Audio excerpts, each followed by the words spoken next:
Hi, welcome back. If you're listening closely, you can hear Toast being very, very happy in the background.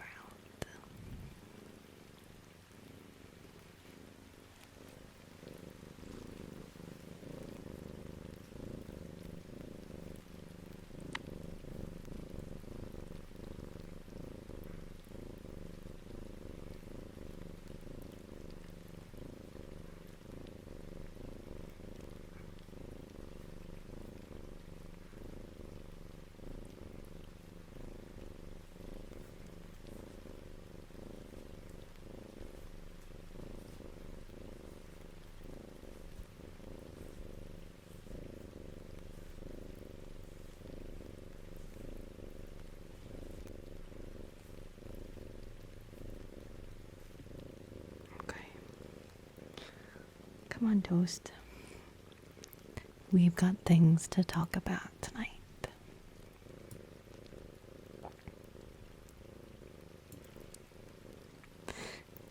Welcome back. I'm really, really excited today, actually, because I went out to the movies and in the course of about a week, I went to go see about 3 different films. Do you want to know which ones I went to go see?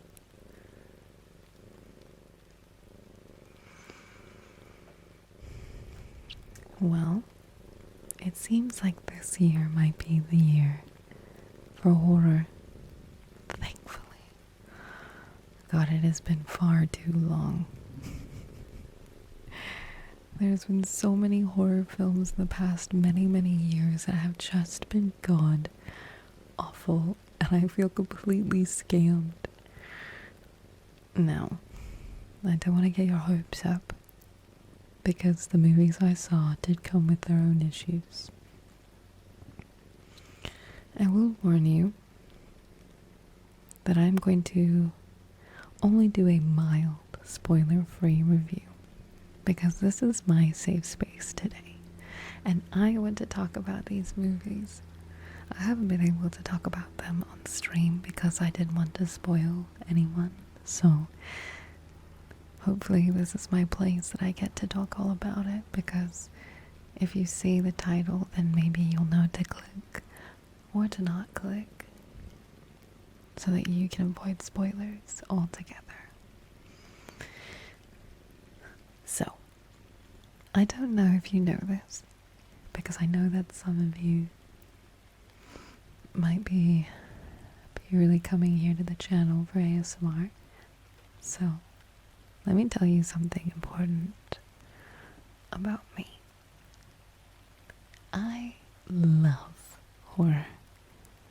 I have loved horror since I was a little bean. And when I say little bean, I mean like 5. I was watching movies like, I don't know what's wrong with me, but I feel like I'm needing to take a lot of breaths right now. I'm gonna be so real with you. I had McDonald's for breakfast for the first time in a long time, and I feel like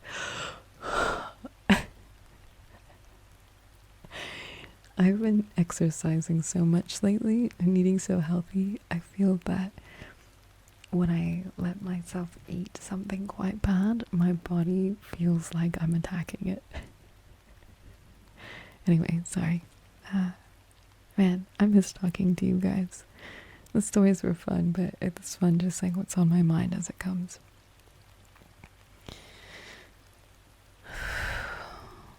Okay, horror.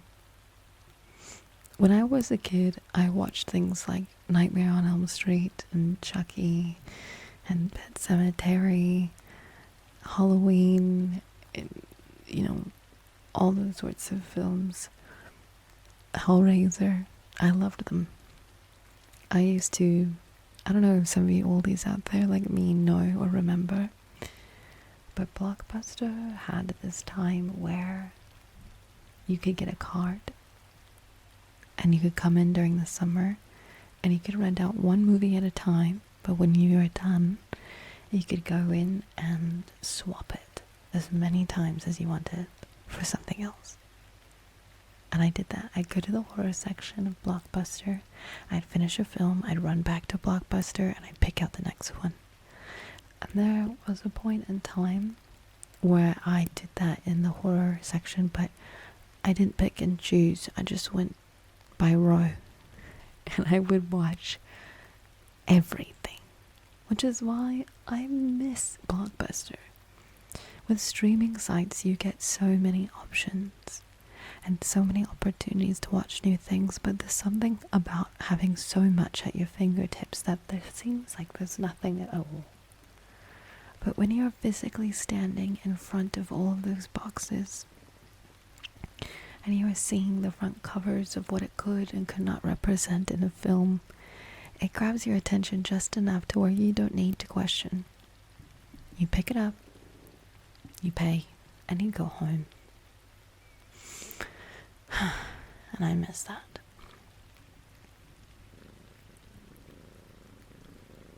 God, Toast is so cute. You're such a cute little Kit Kat. He's so pretty. So, recently, I took myself out to go see Weapons together and How to Train Your Dragon, which admittedly I really wanted to see, but it was a bit of a palate cleanser, I'd say. I was looking forward to Weapons because it, across the board, was something that wasn't heavily advertised. And after being lied to about Longlegs and what it could have been and should have been and what I thought it was going to be, I just don't believe advertising anymore. Like, I already don't like trailers because they always show you the entirety of a film and it just feels like I've wasted my time. Like, I wouldn't want to be spoiled in the trailer. I want to go in blind. So as far as Weapons is concerned, if you have the opportunity to go in blind, I would go in blind. I didn't know anything about the film. All I knew is that maybe it was like the Pied Piper kind of situation and the kids were going missing. But to be clear, sorry, Toast is like wrapping himself in the wires.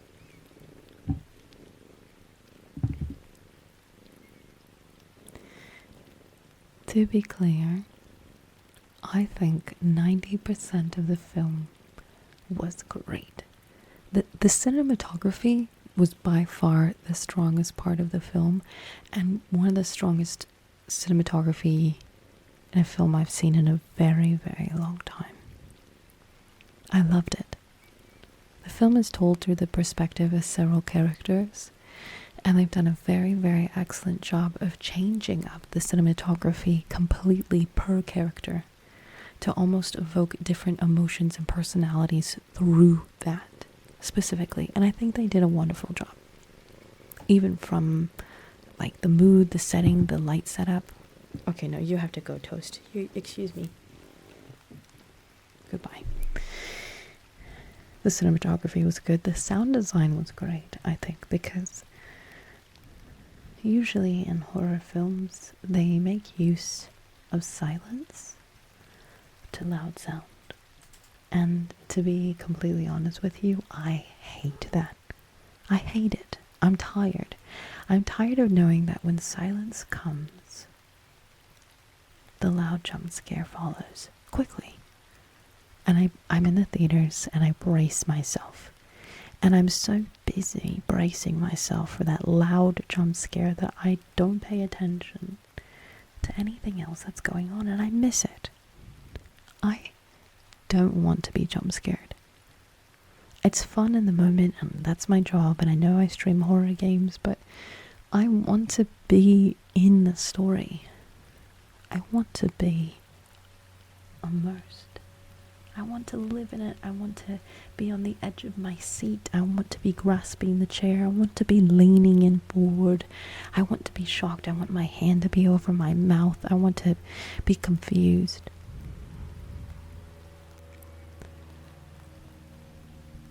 Please enjoy the plain ASMR. I am filming early in the morning today.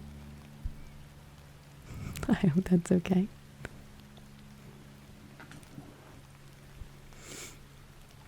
So Weapons did a very, very, very good job of immersing you through sound design. And I don't think more than once or twice they did a jump scare with sound. And careful, this is a spoiler here. There were several moments in the film where I just went, why did they do that? Why did they need to do that? They didn't need to do that. Like, the film itself was already so strong as is. Some of their choices were ridiculous. Like, at the very end of the film, they had the old lady in the basement, and when the flashlight went, like, to her, she did the ha and jumped towards the camera. That is the most low-tier, low-brow scare in horror films and horror games. So, why and who made the call to do that? Because when that happened, I literally was like, okay, why did we need that? We didn't need that. It didn't add anything.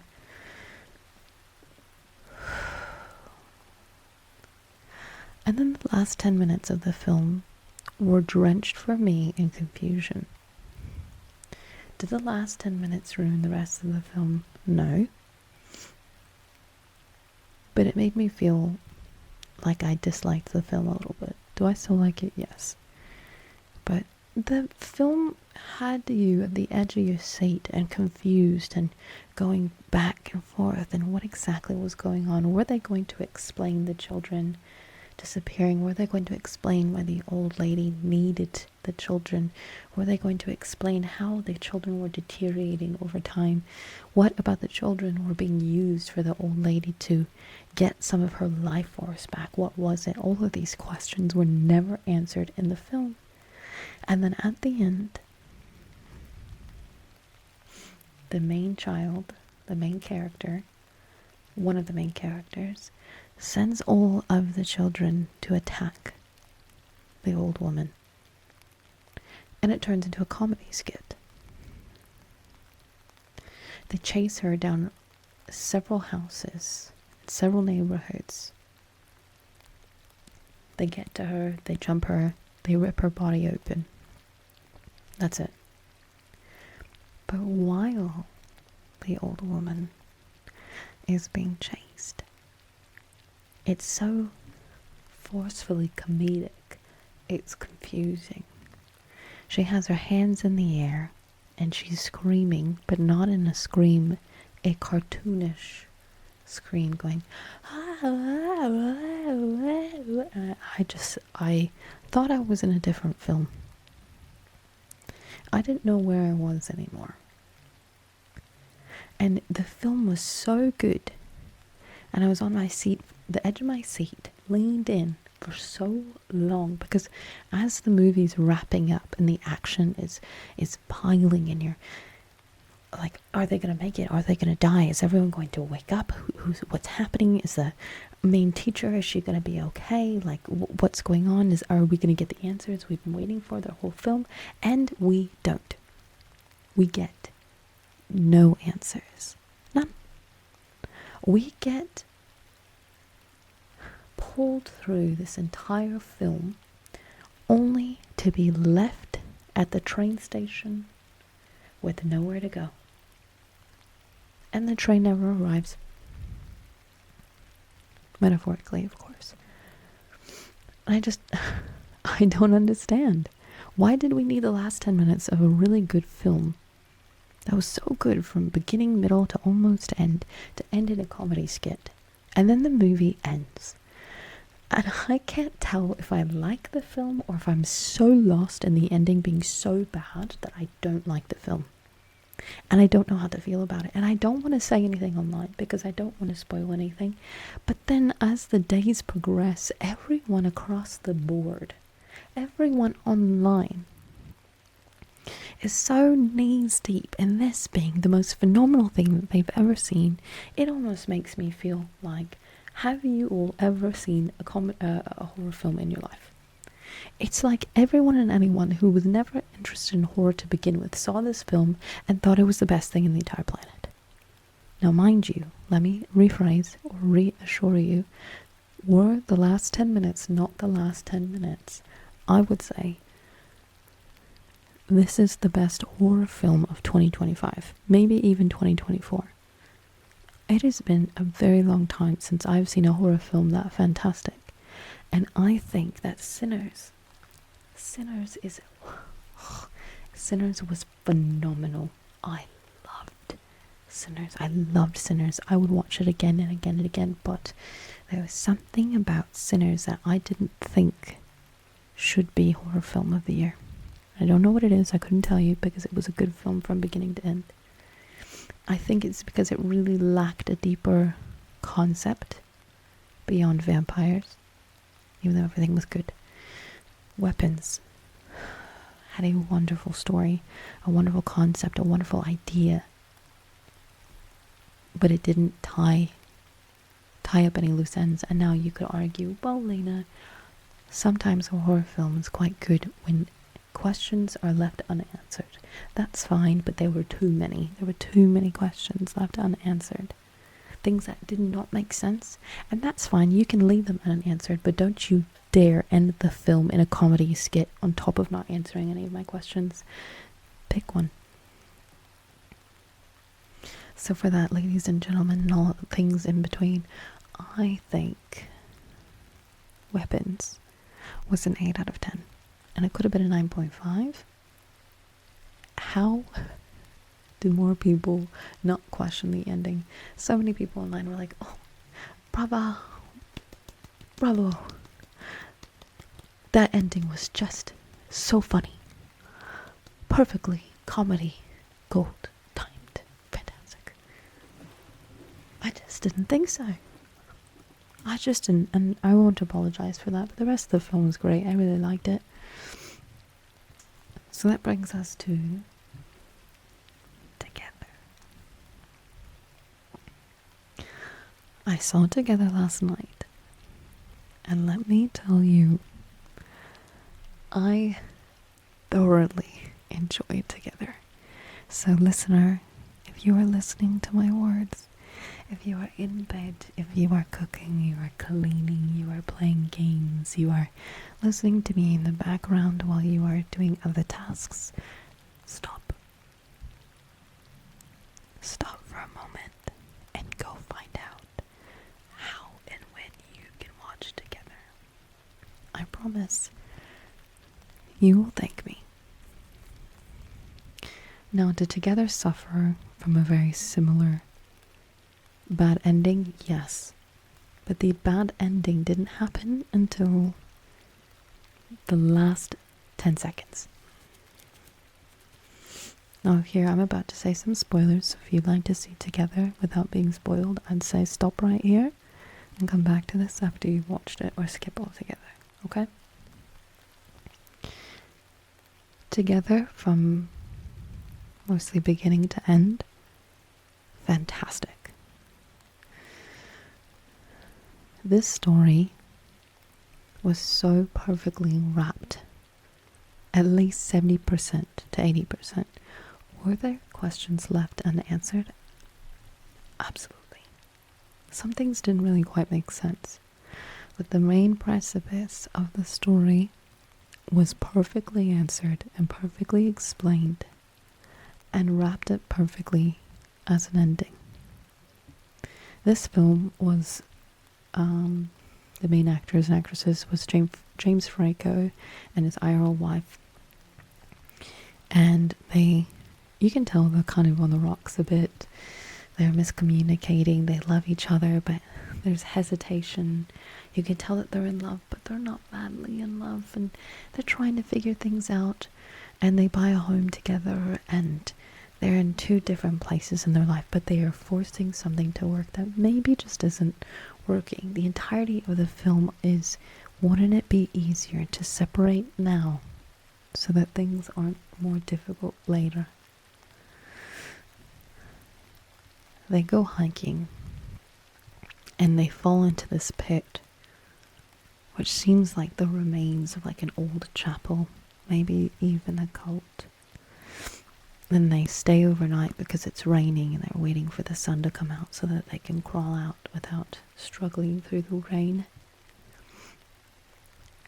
And the guy drinks this water in this pool in this cave, which I guess you can assume is like the essence of the cave, and it kind of takes over him over time as this infection inside. And the beginning to the middle concept is he's struggling to be away from her. It's like this addiction and this thirst, and the thirst is only quenched when he's closer to her, and he needs to be closer and closer, and he can't go any further. And they really elaborate this idea every time she leaves. There's a scene where she's in the car and she's driving away, and all of a sudden he snaps into this kind of vegetative state, but his body is being controlled by the motions and moves of where she's going in the car, until she's so far away the thread between them snaps and he awakens. So he's slowly understanding that something is taking over his body, and he doesn't know what it is or why. And that concept is really cool because it begins growing stronger and stronger. And she doesn't have it, okay, because she didn't drink the water in this cave. So she thinks he's going crazy and he's losing it, and he's kind of snapping and crashing out. So they're struggling and they're fighting. And then eventually he visits her, because she's a teacher, visits her in the school. Just says, I can't stand being without you. I love you. I want you. I need you. I have to have you. And these are very intimate, romantic things. And, you know, they go off into a stall and they have sex. And here's where the body horror comes in. So if I didn't explain already, this is a very body horror focused horror. I love body horror as long as it's not too gruesome. Like, there's a certain point of like the slasher film Terrifier. Don't like it. I hate Terrifier. Don't like it. I think beautiful usage of like grotesque horror and wonderful creature design is perfect. Love it. And that was this film. So they have an intimate moment in the stall. And as you know, the film is called Together. And he's already having these moments of not being able to separate. She's like, okay, you have to go. And the beginnings of this tragic love story start here. And they can't separate. Like, he's still inside her, and their skin is already starting to merge together as this one creature, this one entity. And you don't see anything, but it's very much alluded to the pain of separating from each other in that moment. And it slowly starts to get worse and worse. This is important because this is how they become inseparable from each other. Now, remember when I told you that he drinks the water from this pool and she didn't? Suddenly she becomes inseparable to him, because after they were intimate, a bit of him is inside of her, and they both have this crazy infection inside their bodies. So throughout the rest of the film, their bodies are almost pulling, like a chemical reaction, magnetic pull to each other. So much so that as the film continues, their bodies try to merge into each other to create this kind of godlike entity. And I think, which I won't say anything else, but I think that is a very cool concept. It's very self-explanatory. It's to the point. And the way that they have done the creature design and film and the CGI to show this merging of two bodies together was done beautifully well. Like, I was so enamored and I was so invested in this film all the way to the end. I really enjoyed it. I personally enjoyed Together far more than my experience with Weapons. I think Weapons was good. I think the experience was good. But if you had to ask me, I would say that Together is a better horror film than Weapons. From what I like and I enjoy as a horror connoisseur. So if you have a chance to watch either of them, and you had to pick one, I would say pick Together. Together was a really enjoyable film. I will say I was really disappointed in the last 5-10 seconds of the film. I was so engrossed in the film, and then when that last scene happened, I was like, why did they do that? They could have just ended it on the two parents opening the door and their faces being confused. That's it. My whole concept of horror is less is more. Let me say that again. Less is more. And they just keep doing that with horror films. It always makes me so disappointed, because you can be so invested in a film and really into it and really excited and proud, and then they just do the typical, it's things that you see quite often in indie horror games, or they will run in front of the camera and scream with a really badly done model. And I'm like, you didn't have to do that. You didn't have to do that at all, and you completely ruined it. You ruined the experience. You ruined the whole thing. Throw it out the window. Trash it. We're done. We're done. But anyway, well, that's okay. I really enjoyed Together, and I think that if you have an opportunity to see it too, please do. And if you see it at any point in time, please comment on any of my videos from here on out and let me know what you thought of either of those films, okay? I really like that.